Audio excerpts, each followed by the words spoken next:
In this lecture, we will study a little bit some of the mathematical details associated to the variational autoencoders. Very often, they are referred to as maximizing the ELBO, that is the evidence lower bound. So let's see what is the connection of all these ideas.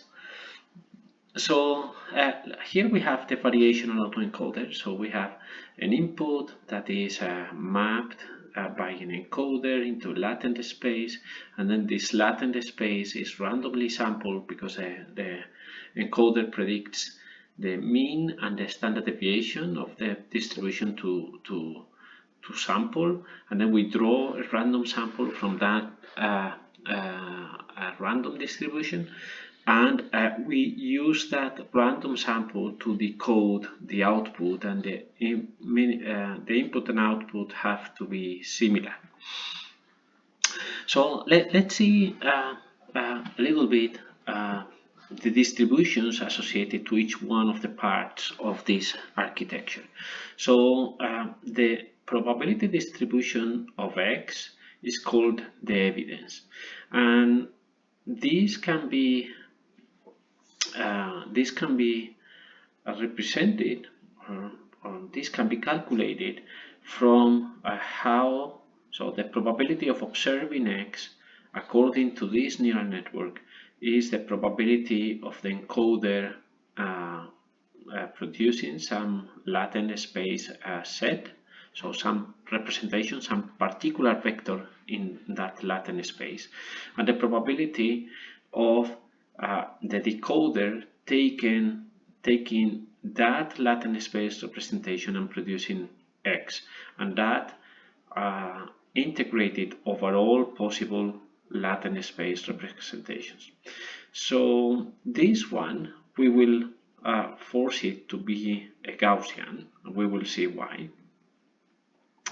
And this one is just a conditional distribution. So it is the probability of observing a value is the probability of the encoder producing some particular vector, and the decoder times the probability of the decoder producing X given that particular vector, and integrated overall the latent space. So what we want to maximize is the log likelihood of the set of observations. So we want to maximize this thing when log px is, or px is this calculation here. So the probability of a given latent space, given latent space vector, given X, given the input, is unknown, but let's consider that the encoder is giving a good approximation to that function. So what we want is to minimize the distance between these two distributions. So we want the encoder to learn this distribution, and we will measure that distance through the Karunen-Loewe divergence. Okay, so let us introduce the ELBO. So the ELBO is this L in calligraphic letters, that is the evidence lower bound. Okay, so let's start with the evidence. We said that the log px is the evidence. So the log px is the logarithm of px, but px is the marginal distribution of the joint distribution set x integrated over set.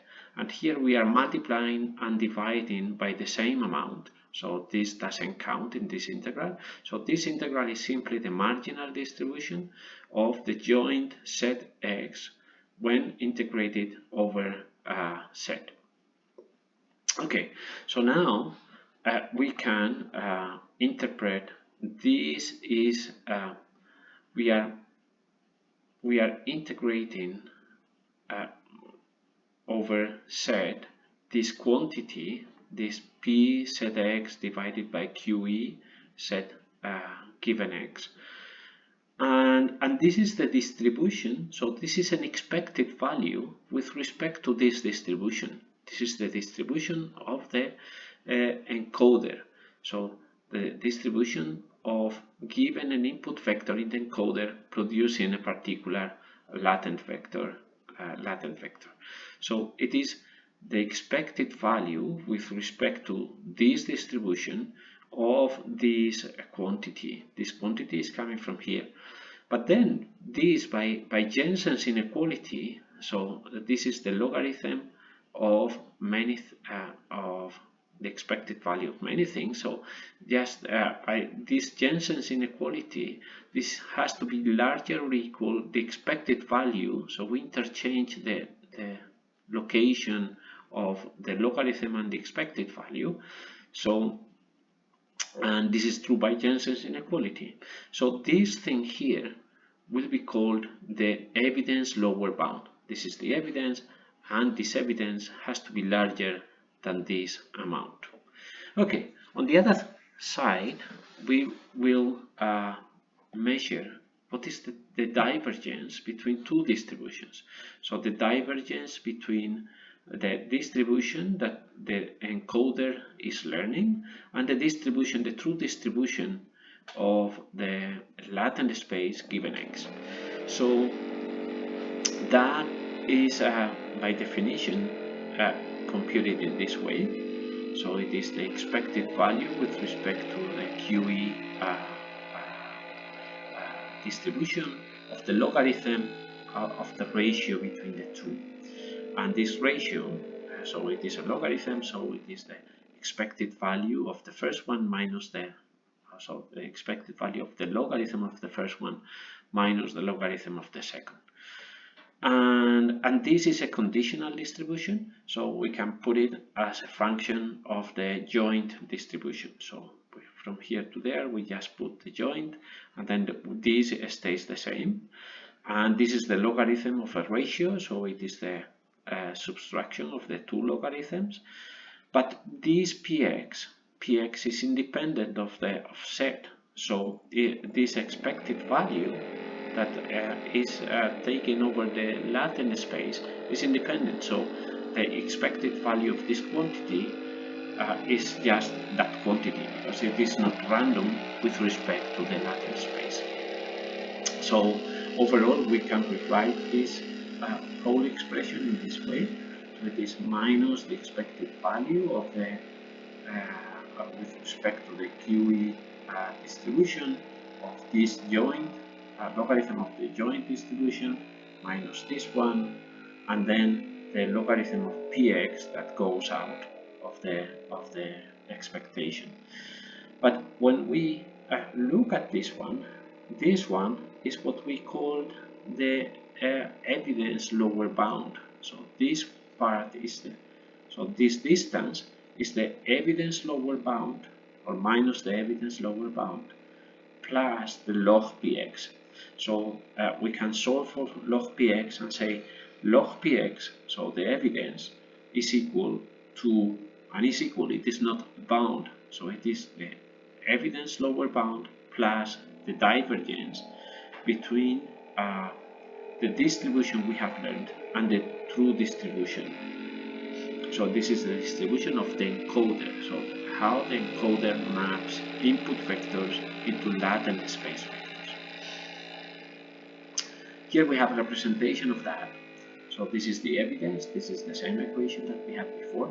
So this is the evidence, and the evidence is made of two parts. One is the ELBO, the evidence lower bound, and the other one is the Karunen-Loewe distance. So if we want to maximize the evidence lower bound, so what we are doing is minimizing the distance between the learned distribution and the true distribution. And it is the same, maximizing the evidence lower bound is the same as maximizing the log likelihood of the observations, because if we maximize this term, and then this one will also be bigger, and minimizing the Karunen-Loewe divergence between the encoder approximation and the true distribution of the latent space given the input vectors. This approach is often referred to as amortized, because when we spend a lot of time learning a good approximation to this latent space representation, then we can use it later at inference at almost no cost. We have to remember that the inference in neural networks is very fast, while the learning is the slowest part. Okay, so then we know now that we want to maximize the ELBO. Okay, so let's take the ELBO that we can express in this way. So it is the expected value with respect to the distribution learned by the encoder of this logarithm. So we divided the logarithm into two parts, and now what we are doing here is this joint distribution. We are putting it in this way. So it is the distribution over Z and then the probability of X given Z. Okay, now this is the logarithm of a multiplication of two distributions. So we can take this distribution, we can take it out. So we will have the expected value of the logarithm of PZ, and we put it together with this one. So we are taking this term from here, from this logarithm to the other logarithm. So now this is the probability of X given Z, and the expected value of this ratio between probabilities. Okay, so then this is the reconstruction error. So this reconstruction error is somehow encourages the encoder to capture features that later can explain X. And let's see why. So it is the expected value with respect to the encoder of the Z. So Z is what the encoder is producing. But then given this set, we have to maximize the probability of X. So that means we have to, given an input vector X, we have to produce a set such that this later logarithm is maximized. So that is the reconstruction error. And then this is a prior. So this prior, it is a prior regularization that encourages the encoder to follow a prior distribution. So the distribution of Z alone. But Z alone, we don't know what is Z alone, so we will have to force some kind of previous distribution. So let's look at this term first. So if we assume Gaussian noise in the measurements, then this logarithm at the end is just a half of the distance between the decoded latent vector and the input vector. So this is coming from the reconstruction error. And then for this divergence between these two distributions, we will take some known result. So the known result is that the divergence between two Gaussian distributions, multivariate Gaussian distributions, it is this thing. So this is the trace, this is the covariance matrix of the first distribution, and then the inverse of the covariance of the second, and the distance between means as measured by the covariance matrix of the second, and then the logarithm of this ratio of determinants. Okay, then let us assume that the distribution, the prior distribution of Z, is just a Gaussian 0i distribution. So it is a zero mean and standard deviation 1 in all the components of Z, and all the components of Z are independent. And then this one, let us assume that we are drawing from some Gaussian distribution with some mean that is predicted by the encoder and some variance that is also predicted by the encoder. And this distribution is independent, so all the components are independent between each other. And then it is simply plugging these two distributions in this formula and then we would come out with this.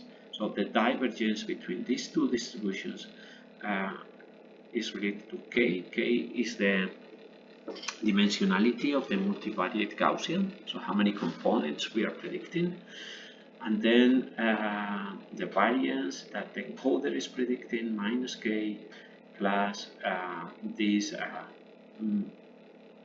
norm of the means minus k logarithm of this thing. Okay, so now putting all together here in the ELBO, so the ELBO has a reconstruction term minus some penalization or plus some penalization related to how far this distribution of the mean and the standard deviation predicted by the encoder is how far it is from this 0i distribution, from the 0-1 distribution if you want. 0-1 in the multivariate case. Okay, so that is the VAE. So the VAE is the evidence is the ELBO plus the divergence between the learned distribution by the encoder and the true distribution of z given x, assuming that the distribution of z is, so when we use this kind of penalization terms, we are assuming that z has a 0-1 distribution in the multivariate space. And there is a variation of that is called the beta VAE. So the beta VAE is the same, only that the divergence is weighted by a factor beta. So the standard VAE, the divergence has some weight 1, while in the beta VAE you change it. That's a problem with that. Why we want the beta VAE? So beta can be larger than 1 is because we can, so we are trying to promote this prior of 0-1 in the latent space, but sometimes we don't fully do it. So so it isn't just a penalization. So maybe the reconstruction term dominates, and then all the features in the latent space are not fully independent. So these are said to be entangled, and we can promote this prior better by increasing the beta, and then the reconstruction quality here would be better because this is just a prior that we can try to minimize, but not fully succeed. But if we increase the beta, then the reconstruction quality will suffer, although the latent factors will be more independent from each other. And sometimes this makes the latent space to be less interpretable. Here the latent space is more interpretable because the factors are not are independent from each other, although the reconstruction quality is worse. So this would be for the mathematical details of VAE. Let's check if that is true. Yeah. So and see you in the next lecture.